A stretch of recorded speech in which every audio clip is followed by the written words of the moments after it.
بسم اللہ الرحمن الرحیم۔ دیار عشق میں اپنا مقام پیدا کر، نیا زمانہ نئے صبح و شام پیدا کر۔ خدا اگر دل فطرت شناس دے تجھ کو، سکوت لالا و گل سے کلام پیدا کر۔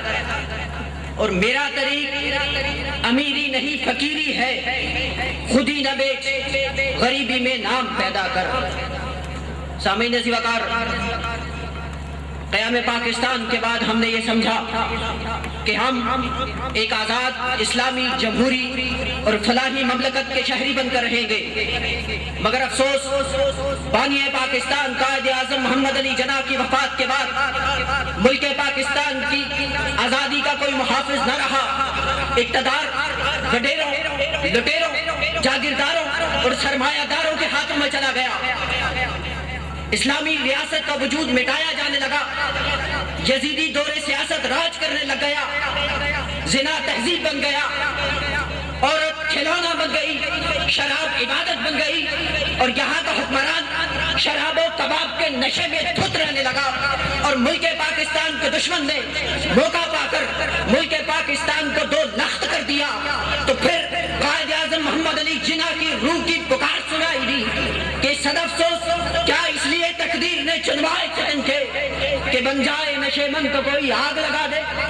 سامعین عزیز وقار، اگر ہم ملک کے درپیش چیلنجز کو دیکھیں تو ہمیں یہ جاننا پڑے گا کہ پاکستان کو کیسا ہونا چاہیے تھا۔ عزیز وقار، ہم بانی پاکستان سے پوچھتے ہیں تو قائد اعظم محمد علی جناح نے نوجوانوں کو خطاب کرتے ہوئے اسلامیہ کالج پشاور میں کہا تھا کہ نوجوانوں کی ذمہ داریاں ان کے اپنی والدین سے وفا، اپنی تعلیم سے وفا، اپنی مملکت سے وفا ہے۔ اور قائد اعظم محمد علی جناح نے فرمایا تھا کہ نفاذ اسلام کا مطلب ہے ظلم کا خاتمہ اور عدل کی حکومت۔ پاک سرزمین کا اصل منزل اسلامی جمہوریت، اسلامی معاشرتی انصاف اور انسانی مساوات ہے۔ گویا کہ پاکستان کو اسلامی معاشرتی اور تاریخی اقدار کا آئینہ دار ہونا چاہیے تھا۔ پاکستان کو تعلیم یافتہ ہونا چاہیے تھا، پرامن ہونا چاہیے تھا، فرقہ واریت سے پاک ہونا چاہیے تھا، غریبوں، مزدوروں اور محنت کشوں کے خون کا محافظ ہونا چاہیے تھا۔ مگر افسوس کہ اس گھر کو آگ لگ گئی، گھر کے چراغ سے آج اس پاکستان میں انصاف بک رہا ہے، عدل کو بھی عدل کی تلاش رہتی ہے، غنڈہ گردی عام ہو گئی، غریب لٹ گئے، محنت کش بھوک کی آگ میں جل گئے، مزدوروں کا خون کارخانوں کی چمنیوں سے دھواں بن کر اڑ گیا۔ جہاں کو حکمران عیاش اور بدمست ہو گیا تو ساگر صدیقی کی آواز سنائی دی کہ جس دور میں لٹ جائے فقیروں کی کمائی، اس دور کے سلطان سے کوئی بھول ہوئی ہے۔ ہاں سامعین عزیز وقار، اور اگر آج ہم ملک کے چیلنجز کو دیکھتے ہیں تو پتہ چلتا ہے کہ معاشرت میں بری طرح سے تباہی ہوئی ہے، معیشت کو سود کی لعنت چڑھ گئی، ثقافت کو بے حیائی کا مراکہ بنا دیا گیا، سیاست کو گندی گالی بنا دیا گیا، مسجدیں مرثیہ خواہ ہے کہ نمازی نہ رہے اور نمازی ہے کہ مساجد پر راکٹوں اور بموں سے حملے کرتے پھرتے ہیں۔ جہاں کے امیر دولت کے نشے میں دھت ہے اور غریب عوام لقمے کے لیے ترس ترس کر صدائیں دے رہی ہے۔ ایک طرف نوجوان ہاتھوں میں ڈگریاں لیے گھومتا پھرتا ہے اور ایک طرف شہزادوں کے ٹھاٹ بات دیکھنے سے تعلق رکھتے ہیں۔ ارے ایک طرف تو چھن چھن چھن کرتی پائلوں کی دھمک ہے، ایک طرف تڑ تڑ تڑ تڑ کرتی مساجد پر عوام پر چلتی ہوئی گولیوں کی آواز ہے، بموں کی دمکار ہے۔ ارے اس لیے تو میں کہتا ہوں کہ حاکم شہر کی اس بند گلی کے پیچھے آج اس شخص کو پھر خون اگلتے دیکھا۔ ارے تم تو کہتے تھے کہ ہوتے ہیں درندے ظالم، ہم نے انسان کو انسان بگڑتے دیکھا۔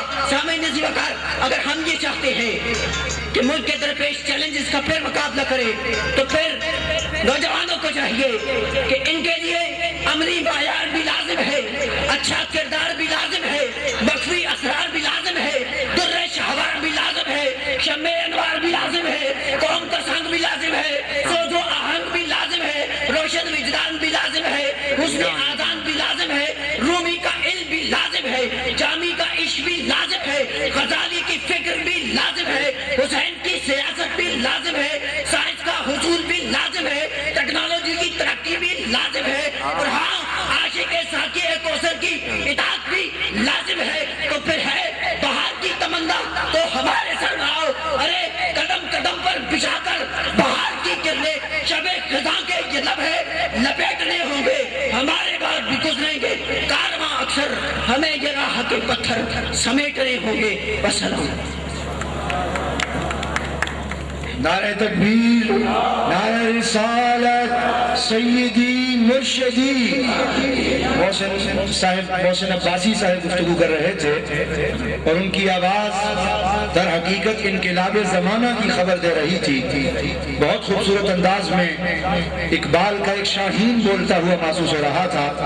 اب اگلے مقرر کو دعوت دینے سے پہلے صرف 2 منٹ کے لیے